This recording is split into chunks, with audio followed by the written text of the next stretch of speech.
nais ko po na balikan natin ano po yung pag-aaral, yung tinatalakay natin nung nakaraan na patungkol po sa ano ba ang nagiging patnubay natin, ano bang nagtutulak o nagudyok sa atin upang tayo ay gumawa ng desisyon sa buhay na ito. Napakahalaga po ng bagay na yon na malaman natin ano nga ba dapat ang magiging basehan natin para gawin natin ang ating mga desisyon sa buhay na ito. At kung babasahin ko po ang nakasulat sa salita ng Diyos sa Romans 8:14, ang sabi niya rito, ang lahat ng pinapatnubayan ng Espiritu ng Diyos ay mga anak ng Diyos.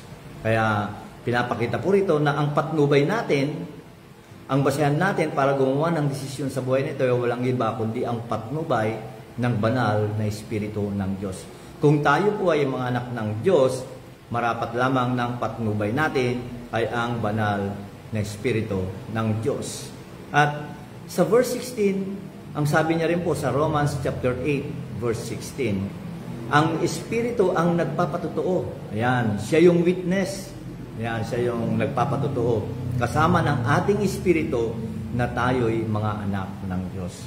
Kaya, ang nagpapatotoo sa atin, ang witness po sa atin, walang iba, kundi ang banal na Espiritu ng Diyos. At kinakausap niya ang ating Espiritu. Ngayon, nung nagdaan po, ay naipaliwanag po natin, ang dalangin ko ay naunawaan po nating lahat, na nais kong makita natin na sa isang bagay na kung saan, madalas kasi ang nakikita po natin ay ito yung mga bagay na nagiging paraan o nag-uudyok sa atin o nagiging basehan natin upang magdesisyon sa buhay. Natalakay po natin yung bang patungkol po sa nararamdaman natin. Ayan. Ang sabi ng salita ng Diyos, ang lahat ng pinapatnubay ng Espiritu ng Diyos ay anak ng Diyos. Ang patnubay natin ay ang Espiritu ng Diyos. Pero kung minsan alam po ninyo, yung nararamdaman po natin.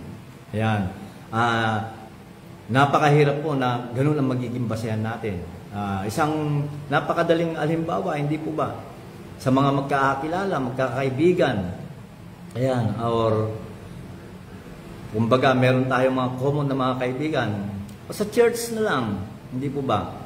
Kung minsan naayain ka ng mga kaibigan mo, magsimba tayo. Pero, may mga pangyayari na ayaw mong pumuntang magsimba dahil, sabi mo, ayaw kong makita si ganito doon, baka makita pa kami sa simbahan, hindi lang magiging maganda ang dating sa akin at magkakasala pa ako sa Diyos. Ayan. May mga dahilan pong gano'n ng mga tao. Kaya naging patnubay nila, kaya hindi sila pumupunta sa simbahan, ay dahil sa kanilang mga nararamdaman. Kung minsan nga po, kahit sa party, sa mga okasyon, minsan kahit sa kasalan, alam niyo po bang may mga nangyayaring gano'n. At kung minsan, dahil sa mga ganong bagay, dahil sa nararamdaman natin, may mga relasyon na nasisira. Ayan. Kasi ang sinasabi natin kung minsan, hindi rin ako magsasaya, hindi rin ako magiging masaya pag pumunta ko ron dahil baka magkita lang kami ni ganito. Alam po ninyo, dahil naging ganon ang mga basihan o patnubay ng maraming tao sa mundong ito, mas lalong nasira ang kanilang mga relasyon sa buhay. Kaya nga po, saan ba natin hinahanap kung nararamdaman natin, saan natin nahanapin ang ating kaligayahan? Ang sabi po ng salita ng Diyos sa mga awit sa Psalm 37 verse 4. Ayan, ang sabi po niya ron ay, delight yourself in the Lord and He will give you the desires of your heart. Yung gusto ko pong salin sa Tagalog, ang sabi niya, sa Diyos mo hanapin ang iyong kaligayahan at pangarap mo ay iyong makakamtan.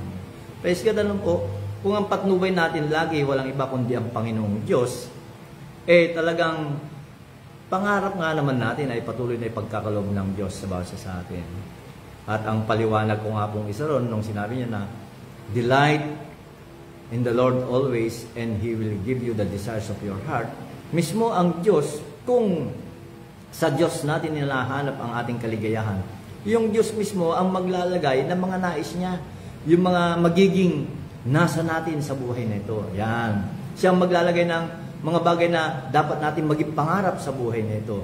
At kung siya ang naglagay ng mga pangarap na yan, nais ng Diyos na matupad ang mga pangarap na yan sa ating mga buhay. So, wag po nating babasehan ang ating mga nararamdaman sa paggawa ng desisyon sa buhay nito. Dahil nagbabago-bago po ang nararamdaman po ng isang tao. So, kuminsan, marami tayong nagiging basehan dahil sa mga bagay na yan. Alisin natin ang bagay na yun sa buhay po natin. Ayan. At ang pangalawa naman po ay yung kung ano yung nangyayari sa paligid natin. Ayan. Kuminsan, ang nagiging patnubay natin ay sa kuminsan yung mga sunod-sunod na pangyayari, nakikita natin ang mga sirkumstansya sa buhay na inaakala natin ay kaya nangyayari ang ganitong mga bagay dahil ito ang nais ng Diyos para sa akin. Alam po ninyo, yun din ang isang bagay na dapat iwasan natin sa buhay nito. Hindi dahil sinasabi mo, parang nagkakalakip-lakip lang ang lahat ng bagay para sa akin to. Huwag yun ang maging dahilan po natin o basihan natin. O yun, hindi dapat yun ang magtulak o mag-udyok sa atin para gumawa ng desisyon sa buhay nito. Dapat po, ang patnubay natin lagi ay walang iba, kundi ang banal na Espiritu ng Diyos. At hindi lamang yun, ano po, kung minsan na nagiging basihan din po natin sa buhay, sa paggawa natin ng mga desisyon, ay yung mga nagbubukas ng mga pintuan, yung mga oportunidad na dumarating sa buhay ng isang tao. Hindi po ba? Sapagkat ang tao, totoo naman, tayo pong lahat ay nananalangin, at dahil tayo po ay nananalangin, kuminsan may mga dumarating na inaakala natin na ito na yung sagot ng Diyos sa ating panalangin. Maging maingat pa rin tayo sa bagay na yon. Hindi naman sa sinasabi ko na lahat ng oportunidad na dumarating sa buhay ng isang tao o lahat ng pintuan na bumubukas ay hindi para sa atin. Ang sinasabi ko lamang po ay pag may nagbukas na oportunidad o pag may nagbukas na pintuan, ano po ang dapat nating gawin? Manalangin pa tayo sa Diyos. At itanong natin sa Diyos, sa banal na Espiritu ng Diyos, kung ito nga ba ay nanggaling sa Diyos. Kung ang oportunidad na ito ay nanggaling sa Diyos o hindi. Ayan.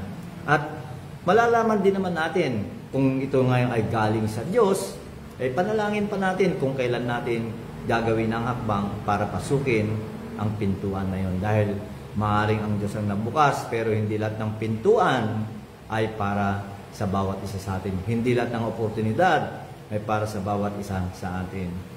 Ang isang napakalaking halimbawa po ay na kuminsan ay nalulungkot po tayo dahil may mga kakilala tayo. Yan.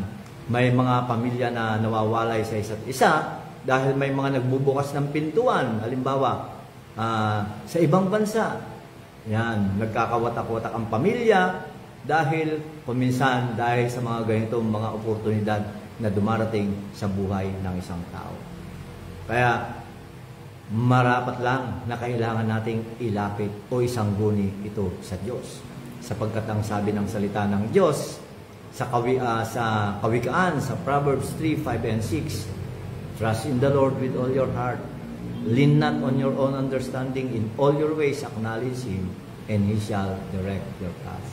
So, huwag tayong mananangan o huwag tayong yung bang magiging basihan natin ay yung kakayahan natin. Sabi niya, lean not on your understanding. Huwag kang umasa sa iyong sariling pangunawa o kakayahan. Ayan. Pero sa lahat ng bagay na gagawin mo sa buhay ito, isang guni mo sa Diyos.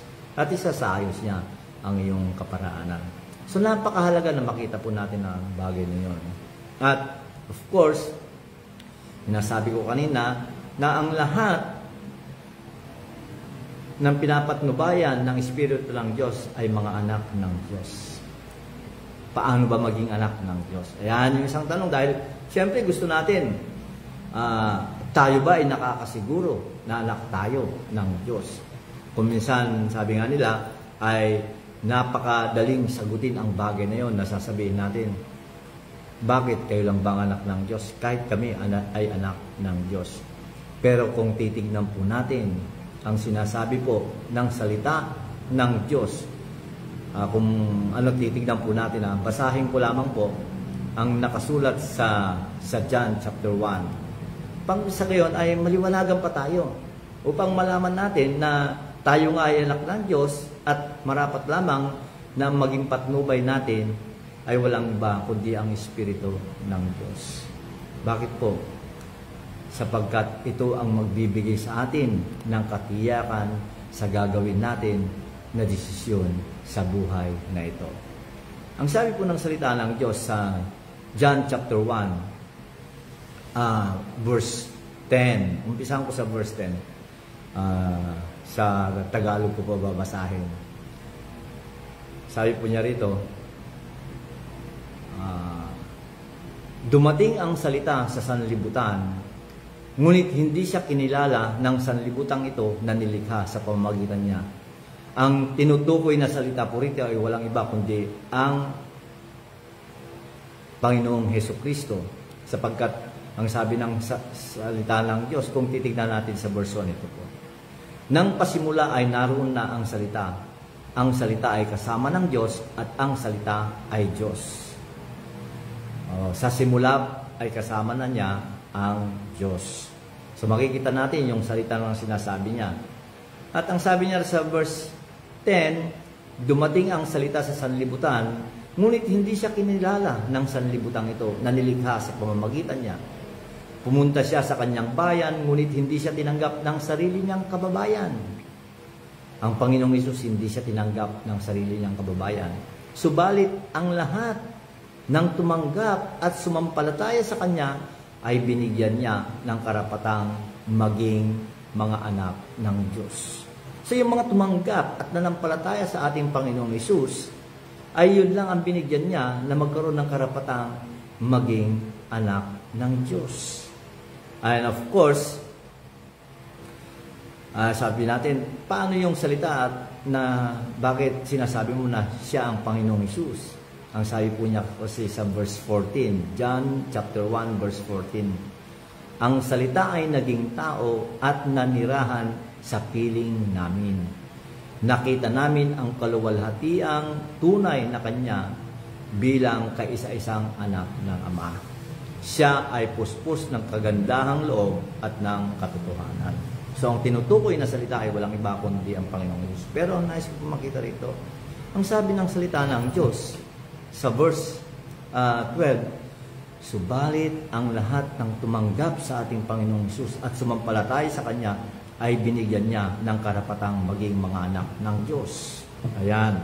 Pag tinanggap natin si Jesus sa ating puso, pinapasok natin sa ating puso, alam po ninyo, ikaw na ngayon ay naging anak ng Diyos. At bilang mga anak ng Diyos, ang sabi ni Saint Paul, ni Apostol Pablo sa Romans chapter 8 verse 14, na binasa natin kanina, ang sabi niya, ang lahat ng pinapatnubayan ng Espiritu ng Diyos ay mga anak ng Diyos. Ayan, nasabi ko lahat ang mga bagay na yan dahil isang napakahalaga na dapat nating makita bilang mga anak ng Diyos, bilang mga tinatawag na mga Kristiyano o tagasunod ng ating Panginoong Hesus. So, nasabi ko na po yung tatlo, yung nadaanan po natin nung nagdaang broadcast po natin. Pero, meron pa akong nais na makita natin na kung minsan ito ang kadalasan na nagiging basihan ng maraming tao sa mundong ito upang sila ay gumawa ng desisyon. Ayan. Sa usapin po ng pera. Ayan. Hindi po ba? Pag dumarating na sa pera, kung minsan, marami kasi mga tao na kaya sila nagdidesisyon sa buhay na ito ay dahil sa pera. Ayan. Ang pera po ay hindi masama at hindi rin mabuti. Nasa atin lamang po kung paano natin itratrato ang pera o ang yaman sa mundong ito. At alam naman po natin na ang sabi ng salita ng Diyos sa Mateo 6:24, hindi po ba, na we cannot serve God and money. Hindi tayo makakapaglingkod sa dalawang Diyos. Ang sabi niya, hindi tayo makakapaglingkod sa Diyos at sa yaman o sa pera. Ayan. Bakit ko nabanggit ang bagay na yan? Sapagkat ang sabi po ng salita ng Diyos sa Mark chapter 4 verse 18 to 19 na nais kong basahin po para sa inyo upang sa gayon ay mas lalo pa nating maunawaan kung bakit sinasabi ko ang mga bagay nito. Sapagkat nais ko pong makita natin na ang lahat ng tinatalakay po natin rito ay nakabase sa salita ng Diyos. Ang sabi po niya sa Mark chapter 4 verse 18 and 19. Sabi po niya rito, sa verse 18, ito naman ang kahulugan ng mga binhing nalaglag sa may damuhang matinig. May mga taong nakikinig ng mensahe ng Diyos. Ngunit, dahil sa alalahanin sa buhay na ito, pagkasilaw sa salapi, o kaya'y pagkahumaling sa ibang mga bagay, ang mensahe ay nawalan na ng puwang sa kanilang puso, kaya't hindi ito nakapamunga. Sa English po, ang ginamit po niya ron ay the deceitfulness of riches. Mapanling lang po ang salapi o mapanling lang po ang yaman o ang pera. Tandaan po natin. Minsan, dahil nakikita natin, ito ang papasukin kong trabaho. Ayan. Minsan, ang basihan, ito ang nais kong sabihin sa mga naghahanap ng trabaho. O yung mga gustong magtayo ng negosyo. Ayan. Huwag nating magiging basihan. Kung ikaw ay naghahanap ng trabaho, huwag magiging basihan mo yung sweldo. Diba? Magkano ba ang benepisyo makukuha ko rito? Magkano ba ang sweldong makukuha ko rito? Madalas, ang tao, yun ang nagiging basihan niya upang pasukin niya ang isang trabaho. O sa negosyo naman, magkano kaya ang kikitahin ko rito? Kaya papasukin ko ang negosyo nito. Kaibigan, ulitin ko, huwag yung salapi o yaman o yung pera ang maging basihan natin para gawin natin ang desisyon na ito. Pagpasok sa trabaho, huwag mong titignan kung magkano yung sweldo. Ang una mong gawin, ipanalangin mo sa Diyos. Dapat manalangin ka sa Diyos. Panginoon, ito ba ang gusto mong trabaho para sa akin? Bakit po napakahalaga ng bagay na yon? Dahil maraming napapahamak sa pera. Kaya katulad po ng binasa ko kanina, yung sabi niya, the deceitfulness of riches. Mapanlin lang po ang salapi. Ayan. Mapanlin lang po ang yaman. Ayan. Kuminsan, ito ang panghihikayat ng dyablo upang pasukin ang isang trabaho o ang isang negosyo o para magdesisyon sa buhay na ito. Napakarami pong halimbawa. Sa mga nangyayari lamang po sa paligid po natin ngayon, ay marami tayong mga kakilala, mga kaibigan, maaaring mga kaanak, na nagdesisyon sa buhay dahil nakabase ang desisyon nila sa halaga na matatanggap nila. Pumasok sa trabaho, pumasok sa negosyo, dahil ang basehan nila lagi, ito ang magandang pasukin o itong magandang trabaho sapagkat magbibigay ito ng malaking sweldo sa akin o malaking kita para sa akin. Ulitin ko po, hindi masama ang malaki ang kita, hindi masama ang malaking sweldo, ang sinasabi ko lang, huwag yun ang papasukan natin kaagad. Huwag yun ang mag-uudyok sa atin o magtutulak sa atin para gumawa ng desisyon sa buhay na ito. Panalangin mo sa Diyos. Hingin mo ang patnubay ng banal na Espiritu ng Diyos. Bakit po napakahalaga yun? Nahingin natin ang patnubay ng Espiritu ng Diyos. Sapagkat baka maaaring mas marami pang inihandang magagandang bagay ang Diyos para sa atin, maliban sa nakita natin na yun. Ayan. Kaya, huwag yun ang magiging basihan ng pagdidesisyon natin sa buhay nito. Lagi ko nga rin nababanggit Kahit sa pagbili po natin, di ba? Pag bumili tayo ng isang bagay, sinasabi natin, eto, napakamura, napakaganda pa. Wala akong problema sa mura na maganda pa. Ang sinasabi ko lang, huwag yun ang magiging basihan ng pagdidesisyon mo. Bakit? Dahil baka yun naman ang ayaw ng Diyos para sa iyo. Baka hindi yun ang inihanda o inilaan ng Diyos para sa iyo. Tandaan po natin, lahat ng mabubuting bagay inihanda na ng Diyos para sa bawat isa sa atin. Kaya nga hindi po ba maraming napapahamak sa mga online shopping dahil nakita nila napakamura, sale dito, ganyan-ganyan. Pero pag dumating sa kanila, hindi nila magustuhan, maaaring iba yung sukat, iba yung kulay, ayan, o hindi gumagana, ayan. So, ulitin ko, huwag yun ang magiging basehan natin. Huwag natin magiging basehan yung halaga. Ayan. Para gumawa tayo ng desisyon sa buhay na ito. Alam po ninyo, ako marami rin pagkakamali sa buhay. Pero ang sinasabi ko, kailangan matuto na tayo bilang mga anak ng Diyos. Matuto tayong laging makinig sa banal na Espiritu ng Diyos, sa Holy Spirit. Matuto tayong pakinggan ito at pag nagsalita ito, nangusap sa atin, nangusap sa puso natin, tsaka tayo gumawa ng aksyon. Sabi ng iba, Pastor, paano ba ang dapat nating gawin upang sa gayon ay maging tama ang magiging desisyon ko? Alam po ninyo, ang isang lagi kong basehan, kung may kapayapaan sa puso po natin. Yan, huwag nating dadayain yung sa heart, kung minsan, kasi baka yung nararamdaman mo lang, hindi po yun. Kailangan kung merong kapayapaan sa iyong puso.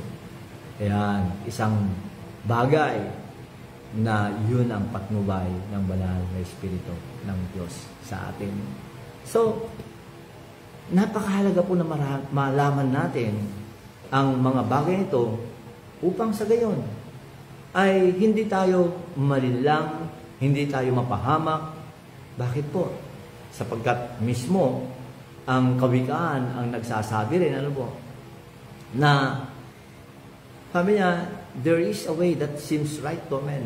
Merong mga paraan, mga pangyayari na akala ng mga tao sa mundong ito ay tama, ngunit ang dulo nito ay kamatayan o kapahamakan. There's a way that seems right to men, sabi niya, but it leads to death. Yan. Alam po ninyo, maging maingat tayo sa pagdidesisyon natin sa buhay. Kung minsan, okay na, ganda, pero napapahamak po tayo. So, sa mga bagay na yun ay patuloy pa na sumangguni tayo lagi sa ating Panginoong Diyos. Sumangguni tayo sa banal na Espiritu ng Diyos. Ito lamang po ang kaibigan natin. Actually, ang Holy Spirit ang pinadala ng Diyos sa atin sa mundong ito nung umalis ang Panginoong Hesus. Nung umalis ang Panginoong Hesus, nung siya ay bumalik sa piling ng ating Amang nasa langit, hindi po ba, nung siya ay bumalik sa piling niya, ang pinadala niya ay ang banal na Espiritu ng Diyos. At ang banal na Espiritu ng Diyos, siya yung ating comforter. Siya yung ating intercessor, yung advocate natin, strengthener, standby. Siya yung teacher natin. Siya yung counselor natin. Hindi po ba? Siya yung taga-aliw, ayan, taga-tulong natin, yung helper natin. Siya yung tagapagtanggol natin. Siya ang dakilang guro natin. Ayan. Siya yung namamagitan para sa atin. Siya yung nariyan lang na hindi niya tayo iniiwan, hindi niya tayo pinapabayaan. Siya yung tunay nating kaibigan ng banal na Espiritu ng Diyos. Hindi po ba? Minsan nga, may mga kaibigan tayo sa mundong ito na kung minsan hindi na natin sila nakikita. Kung minsan, dahil sa mga sirkumstansya o pangyayari sa buhay, Ang tagal nating magkakaibigan, pero kung minsan nagkakahiwa-hiwalay din tayo, hindi na natin sila nakikita, kung saan-saan natin sila hinahanap kung minsan, at hindi man lang tayo makapagkumustahan kung minsan. At kung minsan, sila pa yung iniisip natin na pwede nating hingan ng patnubay, pero tandaan po natin, yung Holy Spirit, siya yung tunay nating kaibigan. Hindi niya tayo iniiwan, hindi niya tayo pinapabayaan. Kaya, matuto po tayo. Ayan, kasama po ako. Matuto po tayong lahat kung paano tayo makikinig sa banal na Espiritu ng Diyos. So, doon ko muna tatapusin sapagkat napakabilis po ng oras. At itutuloy ko po sa susunod na pag-broadcast ang mga bagay na tinatalakay po natin. At ang dalangin ko ay maunawaan natin, makats natin ang mensahe ng salita ng Diyos na ito upang sa gayon ay hindi tayo mapariwara sa buhay nito o hindi tayo mapahamak sa mga gagawin nating desisyon sa buhay nito. Ulitin ko po, but as many as are led by the Spirit of God, ang sabi ni Apostol Pablo, these are sons of God. Ang lahat ng pinapatnubayan ng banal na Espiritu ng Diyos ay mga anak ng Diyos.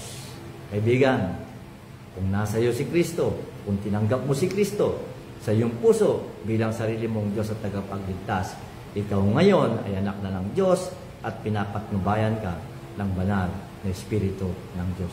Siya yung kunin mong patnubay sa buhay mo. Praise God. At kung wala ka pang personal na relasyon sa ating Panginoong Hesus, nais ko po na tanggapin mo siya ngayon upang sa gayon maranasan mo pa kung paano ka patnubayan ng banal na Espiritu ng Diyos. So, sino man po nanonood ng broadcast na ito o makikinig pa pagkatapos ng broadcast na ito, ay inaanyayahan ko kayo na tanggapin ang Panginoong Hesus bilang sariling Diyos at tagapagligtas ng iyong buhay. Sumunod po kayo sa maikling padalangin na ito kung nais nyo magkaroon ng personal na relasyon sa Diyos. Panginoong Diyos, sumunod ka sa panalangin nito. Panginoong Diyos, ako'y naniniwala na ang Panginoong Hesus ay namatay at muli mo siyang binuhay. Siya ay naipako sa krus upang bayaran ang lahat ng aking mga kasalanan. Siya ay namatay at muling nabuhay para bigyan ako ng buhay na walang hanggan. Panginoong Hesus, pinapapasok kita ngayon sa aking puso. Tinatanggap kita bilang sarili kong Diyos at tagapagligtas. Maghari ka sa buhay ko. Maraming salamat at sa iyo, banal na Espiritu, ikaw ngayon ang maging patnubay ko sa buhay na ito. Ito ang aking dalangin sa iyong makapangyarihang pangalan lamang, Jesus. Amen and Amen. Praise God. Isang mapagpalang araw po muli sa ating lahat. Kung kayo po walang pinupuntahan na Christ-centered church, inaanyayahan ko po kayo